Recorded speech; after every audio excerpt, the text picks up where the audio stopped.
Well, let's go to Zamfara State, where the senator representing Zamfara West of the National Assembly, Abdulaziz Abubakar, is calling on Nigerians to continue to pray for the president's administration to succeed, especially given the numerous challenges the country is facing.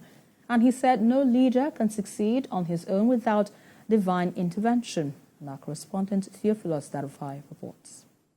For a while, the cost of living in Nigeria has continued to rise, and this is occasioned by the removal of fuel subsidy by the government of the day. Prices of food items and other commodities are also hitting the roof. With all this in mind, the former Zamfara State Governor Abdulaziz Yari has assisted 250,000 households with grains and other items across the state. At this gathering aimed at thanking the Grains Distribution Committee for doing justice in the assignment, the senator says there's need for citizens to always pray for their leaders to succeed. We're in the aircraft, and by God's grace, Bola Tinubu today is our captain.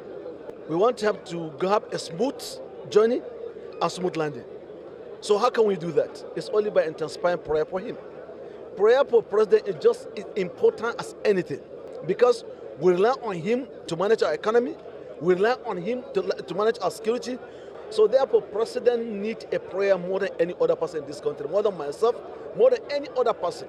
So I'm calling on all people here to intensify prayer for the president. In Zamfara now today, 7 o'clock, you cannot move to anywhere. Why?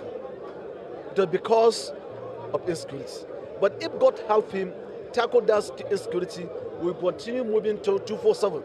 The former Zamfara governor further comments the sincerity of the Grains Distribution Committee and says they can be of help in getting data of after-school children across the state to return them back to classrooms. So by doing this exercise, they are doing household by household. So to be easier for the committee to take the data of a household, how many wives, how many children you have, and then how many of them are in school and how many of them are out of school, and how many schools we need to build, and how many students can we be able to take back into school and sponsor them.